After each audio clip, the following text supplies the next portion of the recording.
afternoon to all of you again. So today we're going to be talking about a topic that probably has not been paid attention to for quite some time. So before we begin, actually, I'd just like to maybe understand a bit more about all of you. So all of you, teachers or parents or some other specialist tutors who work with children with learning needs. Basically, today we're going to be talking about this thing called growth mindset. All right. So I think why we call it an underrated player is because the attention on this area has not been as much as something maybe about how much support that people can have. For example, so for example, when people have some kind of learning difficulties, what people usually think of is what kind of support I can give my child. For example, maybe my child should need some additional tuition or some additional consultation sessions or some kind of one-to-one support remedial classes with the teacher. People do not usually think of what they can do in terms of mindset changes. For example, parents may not think, oh, actually, maybe there's something I can do about my mindset, or maybe there's something I can change about my child's mindset. Okay, first, what we'll do is we'll introduce to you some mindsets. We'll go through a very simple exercise, and hopefully that helps to maybe create some awareness in yourself, what kind of mindsets you are more aligned to. And then we'll be talking about what kind of implications the different types of mindsets have. And also we'll focus more on the benefits of having a growth mindset. And then the last thing is we are going to be talking about some strategies, like what you can do to perhaps encourage a growth mindset. Next slide. Okay, so over here we have a few different areas, skills or abilities, or let's just call them qualities. Okay. Some of these qualities are quite related to school. For example, you look at numeracy, you see that it is quite related to mathematics. Then you look at language and literacy. That one is immediately relevant to language subjects like English and mother tongue. I think that one is pretty clear. But language and literacy skills also have an impact on other subjects as well, like math and science and humanities. For example, when you look at science questions, you need literacy skills to be able to read, and then you need language skills to be able to understand what you have read. And then you need literacy skills to be able to spell correctly your answers, and then you need the language skills in order to be able to express your answers coherently so that the teacher understands what you're trying to say. Now, there are also other skills or qualities that do not seem very, very related to the core subjects in school, but they are still somewhat required in school, for example, in the CCAs or even in other non-core subjects. So we are talking about skills like artistic, culinary, and motor skills. And then there's always this thing about intelligence. So it doesn't really relate one-to-one to a certain subject, but it's something that is required for a lot of things. Intelligence is required to be able to understand concepts that are being taught in school. It's not just for academics, it's also for other areas like daily living and also in future work life, right? So down here, we have all these qualities here. And I think I want to focus a bit more on certain qualities for this session: intelligence, numeracy, and artistic skills, right? Just the ones on the left side. Now, I'll need you to think about each quality and then think about which of these statements. Okay, so just now I was saying, we'll be looking at each of the three areas on the left here: intelligence, artistic, and numeracy skills. And then I'm going to need you to think about these two statements. Which one applies more to you? Whether it is, no matter how weak I am, I can improve, or you think that this area is just not my thing. I cannot help it much, like it's something that is dealt to me in life. And if, I'm just not good in art, then there's nothing much I can do about it. So sometimes maybe perhaps you may not feel like the answer is so clear to you. You may not be able to identify very strongly with either statement, but just think about this and try to see which one you're more aligned with. All right, I suppose that's quite a fair amount of time for you to think about those three areas. So now let's move on to the next slide. Okay, so there's some small exercise I'd like you all to do. Now, let's look at each one of these areas one by one.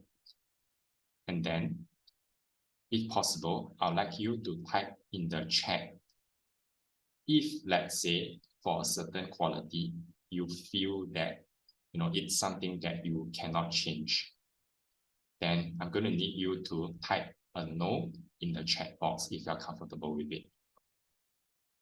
All right, I'm going to give maybe about 15 seconds for each quality, perhaps a bit more for the first one, so to give you more time to try to perhaps figure out how to key in the chat function. Okay, so the first one, intelligence.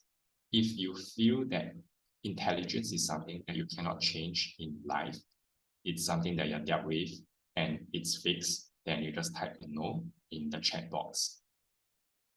Okay, thank you for your responses. So now for the second ability, okay, we have 3 no's here. Now for the next ability, artistic skills. If you think that this is something that you're given in life, you cannot change it, then you type a no in the chat box. Okay, so looks like there are a fair number of people who think that this is something that can be changed, whereas for intelligence, it's the other way around. Okay, now for numeracy skills. So we're talking about number skills. If you think that this is something that cannot be changed, type no in the chat box. Thank you for your responses. So now, I think I'm not sure whether through this exercise, you have gained some kind of awareness, greater awareness in what kind of mentality and what kind of mindset you may have. All right. I think ideally I would have one the reflections time, but I think we had some disruptions earlier that we spent some time on. So let's move on. Okay, next slide. So I'm just going to maybe talk about the realizations from this exercise. I think through this exercise, you may have realized one thing, which is that perhaps you think the same way toward all qualities. So regardless of the quality it is, you just think that, yeah, it's something that I can change, or you may think it's something that I just cannot change, I cannot help it. Or I think the second one could be more relatable. You may think differently for each quality. You may feel that some qualities can be changed and some qualities are not so changeable. I think this could be reflective of the quality itself.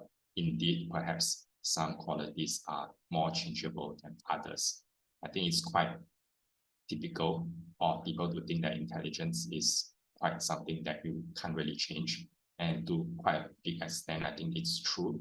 For example, someone who is intellectually disabled, chances are they are not going to become above average over time. And the reverse is also true. For someone who is a genius, chances are they are not going to become intellectually disabled over time, unless something happens, like for example, some accident or something that resulted in trauma to the brain. Now, there are also other skills that people may think that it's quite changeable. I think this one is, you see it in perhaps numeracy skills, for example. There's a lot of talk about how, maybe math is something that you can really improve on. If you have a lot of repeated practices, you drill a lot, you're going to become better, you're going to become more fluent, you're going to become stronger in problem solving. So people may have the kind of mindset. Okay, so through this exercise, I think you can see there are 2 mindsets here. One is a fixed mindset, and the other is the growth mindset. So the fixed mindset is the one where you just think something is fixed, you can't change it, whereas the growth one is the one where you think there's potential for learning, there's potential for improvements. Now, if you put these 2 mindsets side by side, I think it's quite intuitive for you to realize that growth mindset is relatively better. Now, I think the challenge here is that it's something that is easier said than done, because a lot of people tend to revert to a fixed mindset.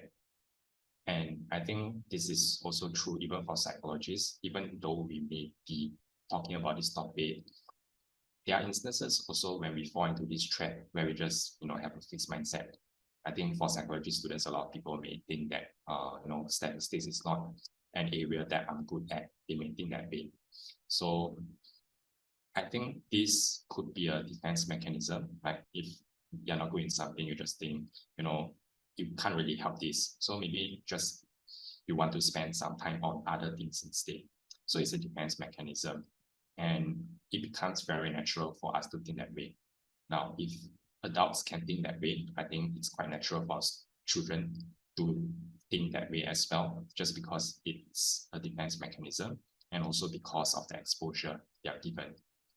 As parents and teachers, if you're always having a fixed mindset, it affects the kind of words that you say, it affects your behavior as well.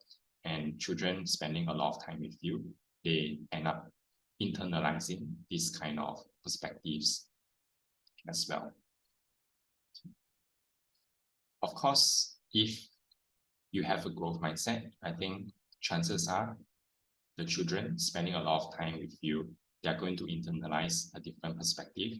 They are going to also adopt this kind of mindset. It will definitely have a positive impact on them. Of course, there are always children who turn out differently from what they're exposed to. But I think by and large, most of them will be getting more aligned with the kind of perspectives that you set. So I think it's important for everyone to try to adopt a growth mindset, even if you feel that a certain ability is something that cannot really be changed. Like for example, just now we saw people may think that intelligence is something that cannot really be changed, but just adopt a growth mindset regardless. Now, before we go into talking about how you can adopt a growth mindset, I think it'd be good to just understand a bit more about the mechanism behind it. Next slide, please.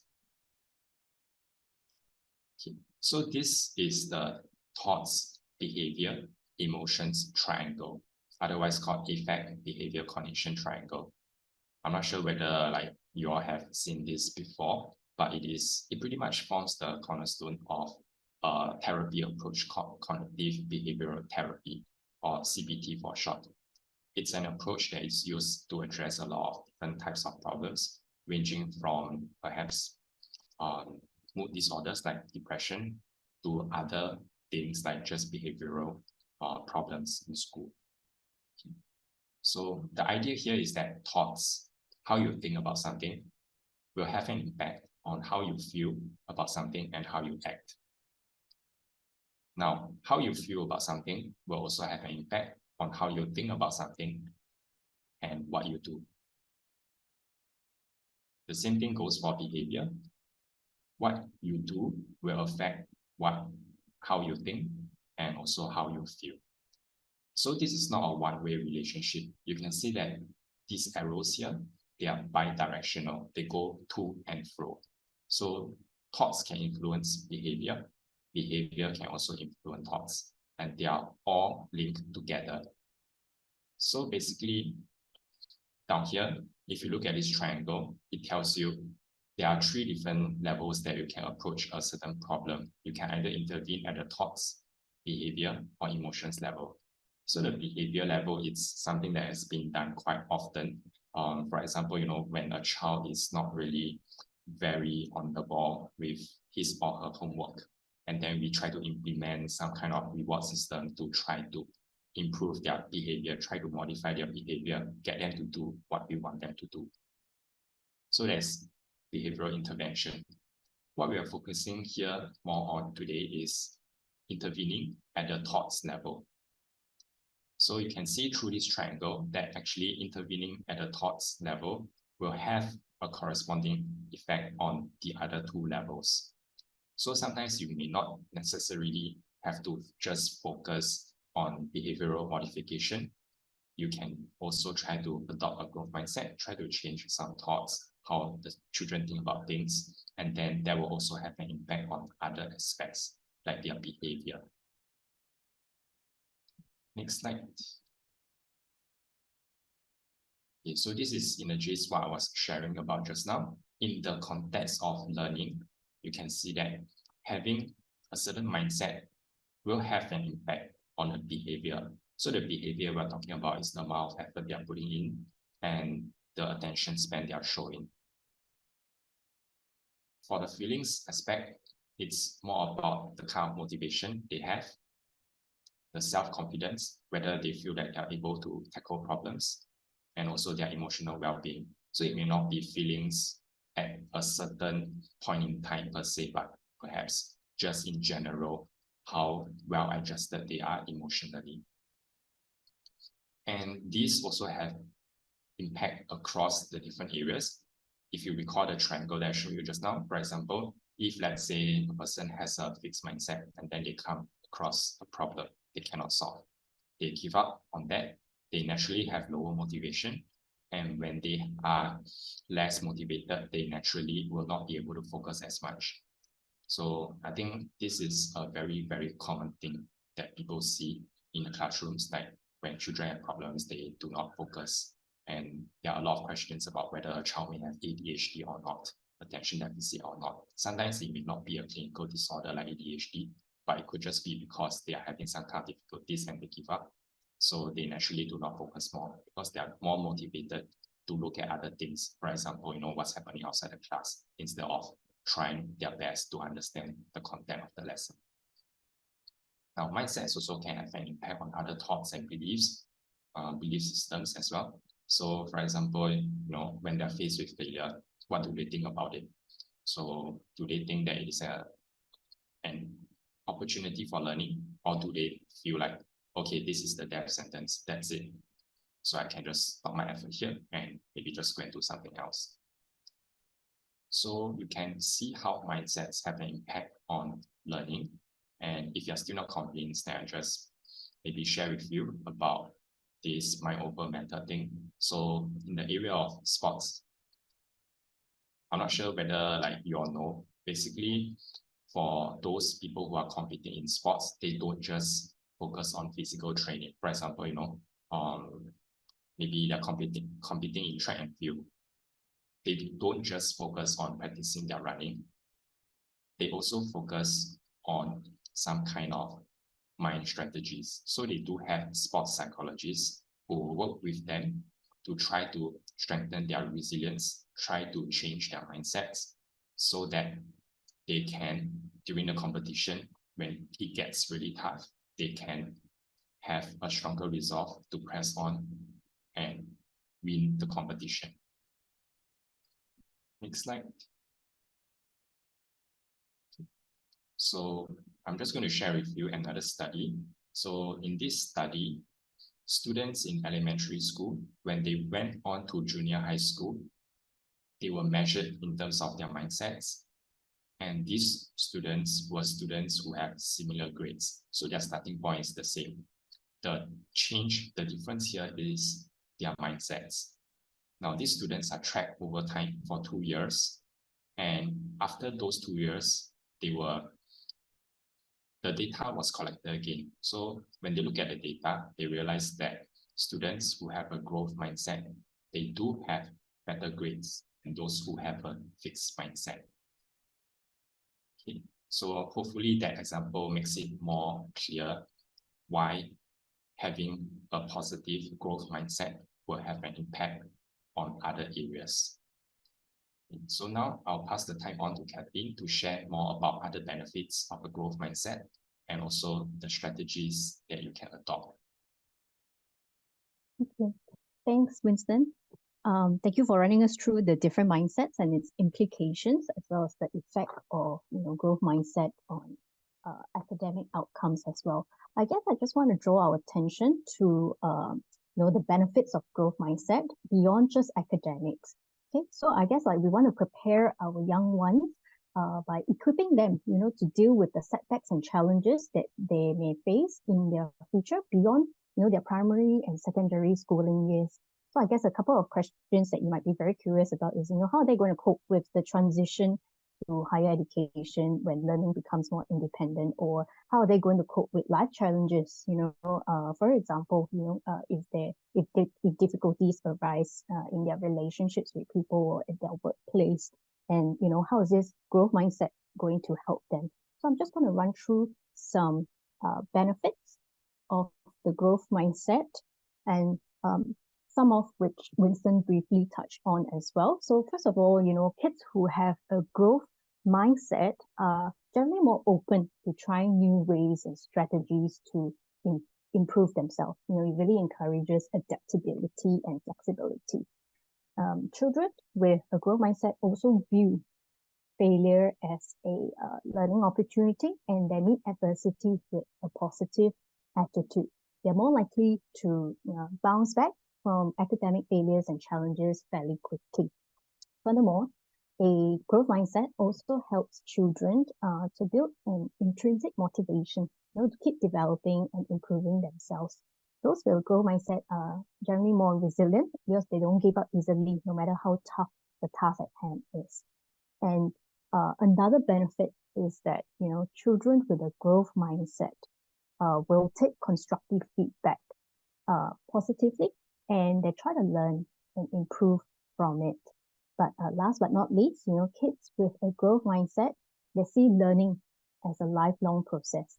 So instead of just focusing on solely achieving a certain grade or an academic goal, they will always keep their focus on learning and developing themselves. With that, the learning process as well becomes a lot more enjoyable for them. Okay. Now that we have built up, an understanding of what growth and fixed mindsets are, as well as the benefits of it, I would like to now go into the strategies.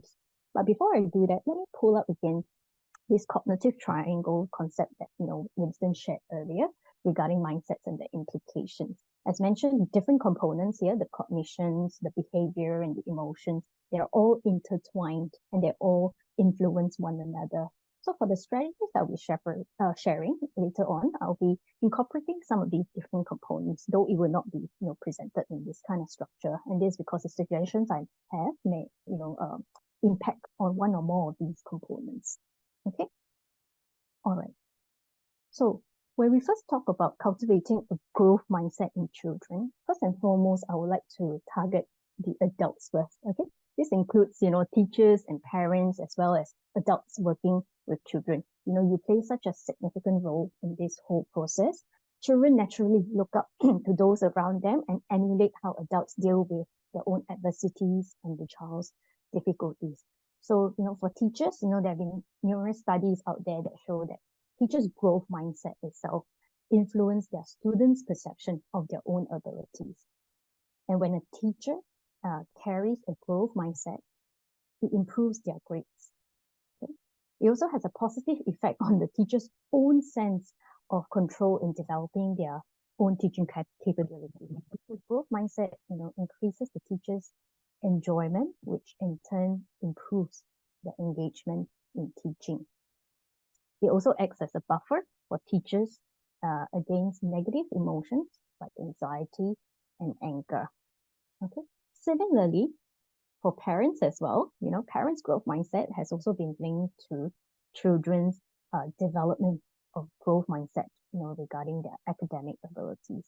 It also improves motivational tendencies like such as persistency when it comes to learning.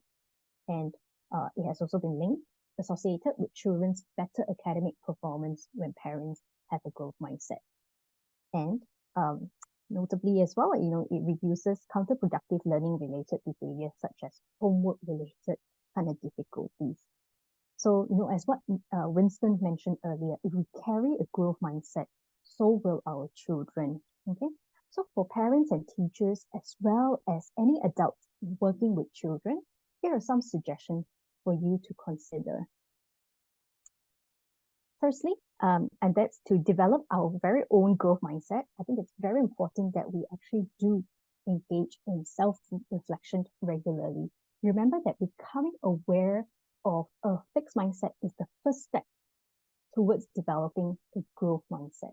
So regular self-reflection and conscious effort can help you shift your mindset over time. So what you can do is, first of all, you can try to journal or write down your thoughts and your reaction. Here you might be able to then identify triggers that could lead you into a fixed mindset mentality. Okay? Do acknowledge when you have exhibited a fixed mindset. Don't beat yourself up for not displaying a growth mindset in a particular situation. As mentioned earlier as well, it's almost like sometimes like a tendency that we kind of fall into that fixed mindset. So don't be too hard on yourself, because being hard on yourself as well is not a reflection of growth mindset. So let's catch those moments. Okay. The other thing is that we can also identify areas of improvement. Ask yourself, how can I view this situation differently?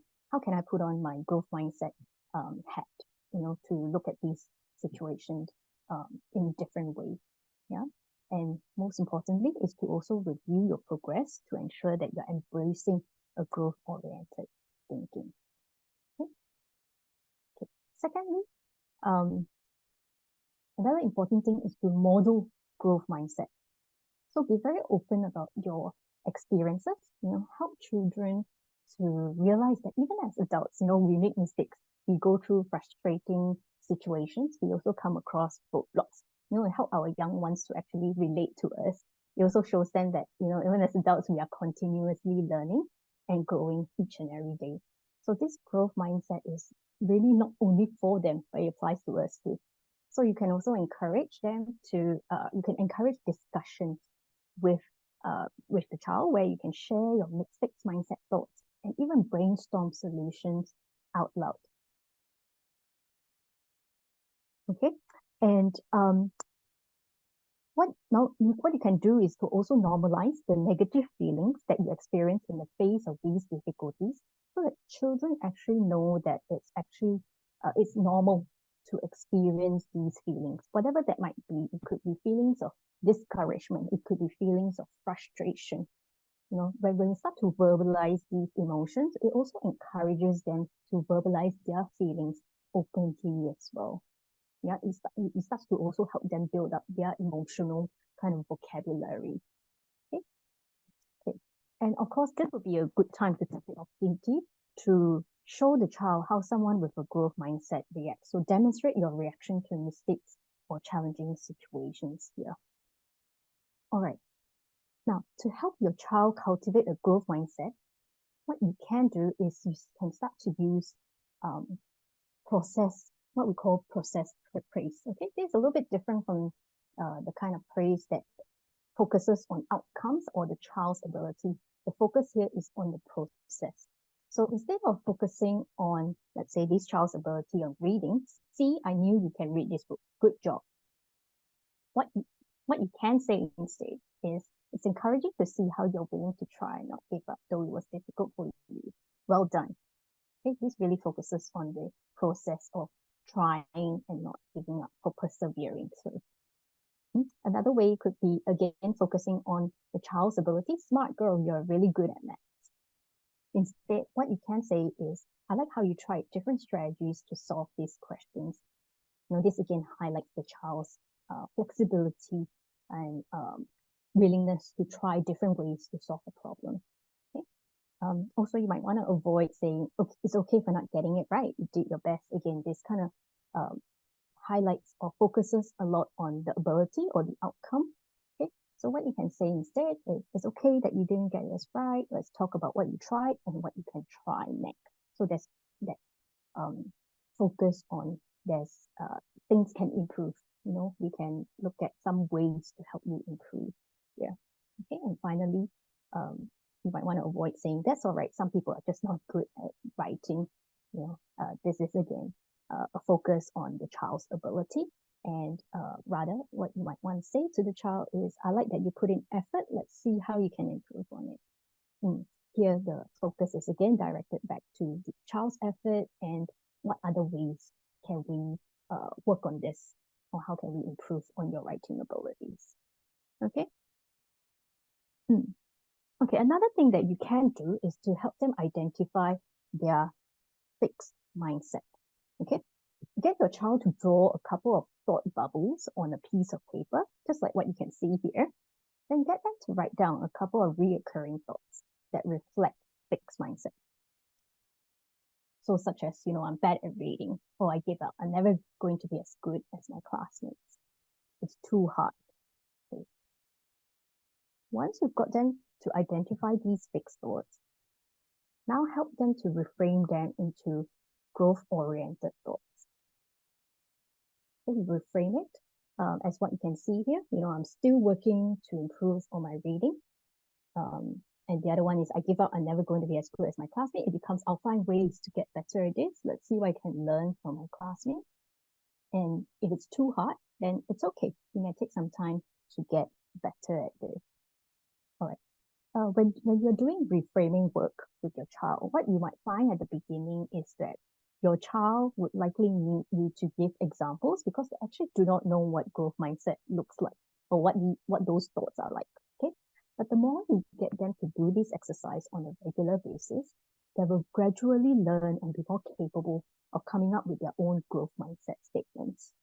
So this activity also helps them to be more mindful and aware of the kind of thoughts that they carry when they face, let's say, a challenge or encounter a difficult task. So the more practice they get, the better they are at, identifying fixed mindsets and reframing them. So what you can do is to try this on your own before doing this with your child. So now I'm going to actually get us to do this activity for just a short while, all right? Maybe just 15 seconds to 30 seconds. Maybe I'm going to get you to reflect on a situation that happened this week, okay, to yourself. And one fixed mindset that actually came up, a thought that actually reflects fixed mindset. And I'm going to get you to reframe that to a growth mindset statement, okay? If you feel comfortable sharing this in the group chat, please go ahead to do so. But if you feel that you're not comfortable to do so, there's no pressure at all. All right, so I'll just give us 15 minutes to about 30 seconds to do this.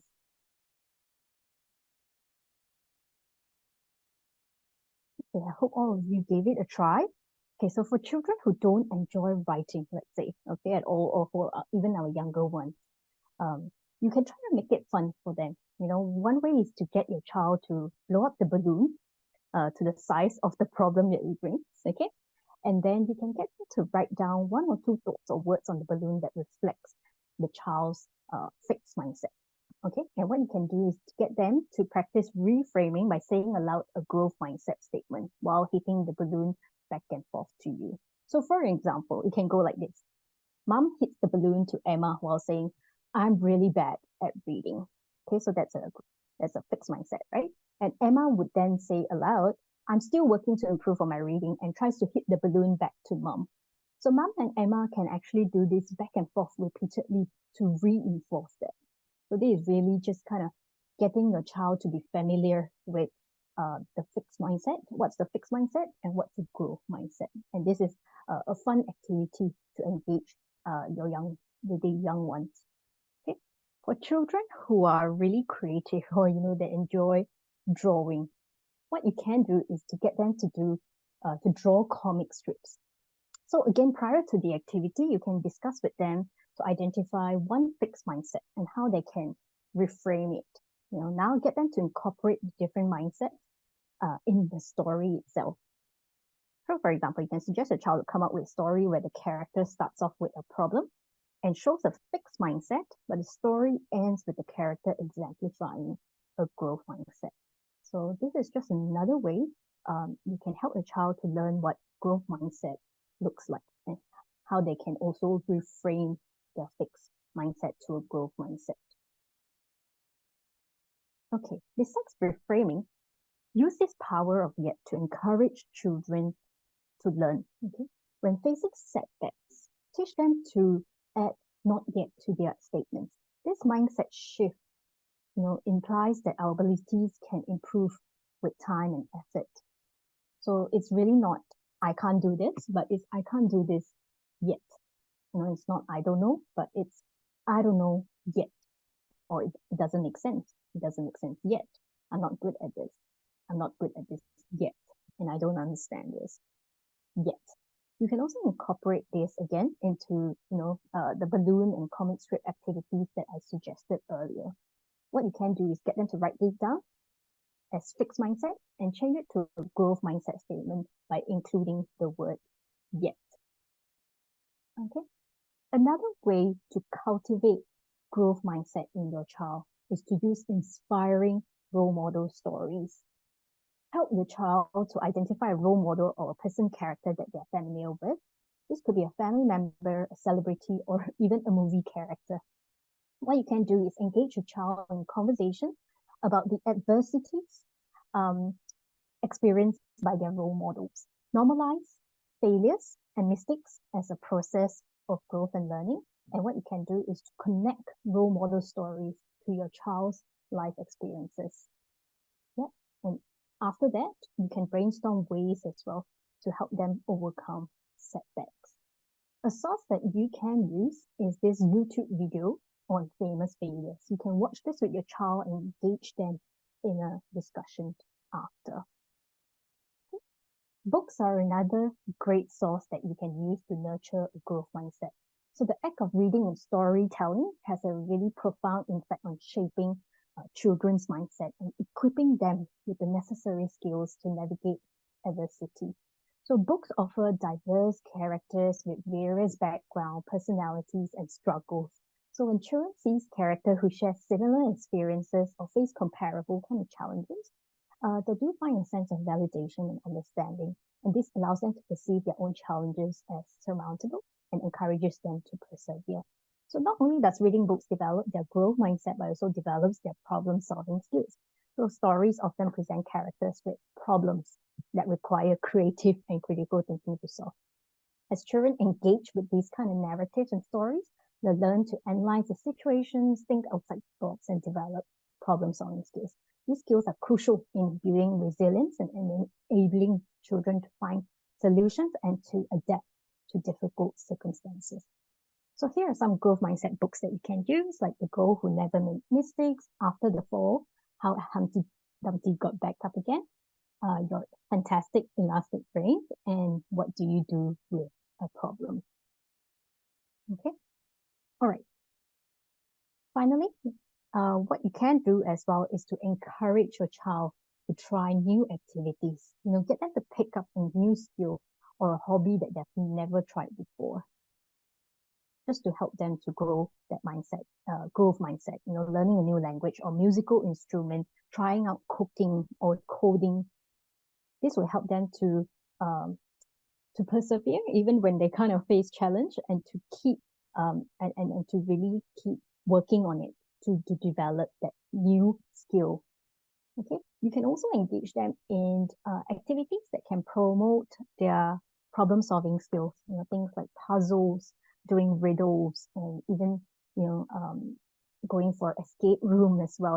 Really encourage them to persist and find solutions even when faced with difficulty.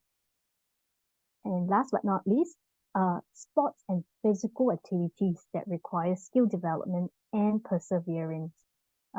Things like basketball, rock climbing, doing an obstacle course or running a marathon, where practice and effort can lead to improvement. It's not just about acquiring the skill, really, or the goal, but it's the process of it that really matters, because what you want to do is instill a growth mindset in them. All right. I've now come to the end of the sharing. Thank you so much for listening to the both of us today. We'll open up the floor now for any Q&A. Any questions? Kathleen, I think there are two questions on under the Q&A function. Yeah. Q&A function. Okay, let's check. So there's one question that asks, how to get the parents buy-in? Okay. Okay. I guess in those situations, right? Especially if parents themselves, are not very are not very, they do not buy into this, even though, you have tried to encourage them, or perhaps you might even have shared, resources in a very subtle way. That's okay. That's good on your end. You're putting in that effort to do that. But I think then that's where we have to come to also kind of accept that, perhaps we have not much control in that situation. But what we can do is on our end is to really, the time that we have with the kids, we really make good use of that and really try to exemplify the growth mindset. Because if, let's say, we give up as well, because we are like, okay, the parents are not going to do anything, what's the point of doing this? Again, we're falling into the fixed mindset that nothing's going to change. Then that's going to actually reinforce that whole cycle. But rather, we can just focus on what we can do and try our best to instill that growth mindset in our young ones. Okay, thanks, Kathleen. I think there's also another question that came in. If parents do not show growth mindset, how do we inculcate growth mindset as educators? Okay. Actually, before we answer that question, I think I just wanted to add on to a little something to the previous question. Okay, so the previous question was about how to get the parents to buy in. So I think, yeah, perhaps sometimes it can be really difficult too, but I think let's just keep trying. What perhaps you can try to consider is maybe try to think about your experiences in working with the child and try to think of instances where perhaps a growth mindset has helped the child to persist in his or her learning. So these are real life examples that applies directly to the child. And if you share about these examples to the child, to the parent, perhaps the parent might start to maybe realize, hey, actually, my child, when he or she has an appropriate mindset, there is possibility of him or her persisting and trying his or her best. So using all these real life examples, I think it might be a better approach than trying to, try to educate parents about the benefits of a growth mindset. Yeah. Because I think it's just a more personalized way of doing it. Okay, thanks, Winston. So despite efforts of buying in parents, if parents still do not show growth mindset, so how can we inculcate growth mindset as educators from a perspective of an educator? I think just earlier I've also shared some strategies that even with the reframing work and that regular kind of self-reflection. I think those are definitely strategies that we can also use on ourselves here. Especially let's say if we deal with parent A, who's really kind of difficult, not showing growth mindset, and it can be try to stop at the end of the day or something, take some time to kind of reflect on that. What sort of thoughts were coming through your mind, that might be reflecting the very fixed mindset. And then also kind of identify what sort of feelings come with that, perhaps frustration, perhaps discouragement, perhaps even sense of helplessness as well. What thoughts like, what else can I do? There's really no hope in this situation, or I've already done all that I can here, and then try to look at ask yourself, what's a growth mindset perspective that I can take on here, despite the situation that I'm in, or despite these difficulties that I'm facing with this parent as well. Yeah. Anything else that Winston, do you want to add on?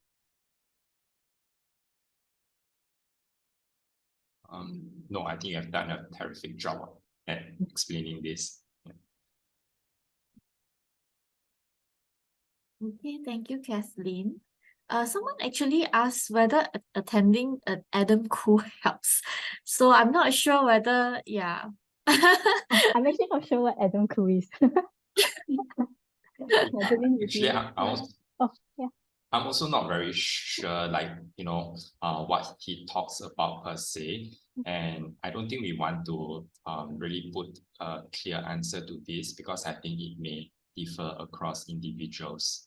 So if, let's say, you have attended his talk, you feel that it is good, then of course, by all means, yeah, it is your decision to continue. And if you feel like it's not so helpful for you, you want to look for something else, then of course, go ahead and look for something else and see if there's anything that will be more helpful for you. So, can I just add on as well that because I'm not very familiar with Adam Poole, but the person who came up with this concept and theory of growth mindset is actually Carol Dweck. So you might want to check out her books if you want to find out more about growth mindset.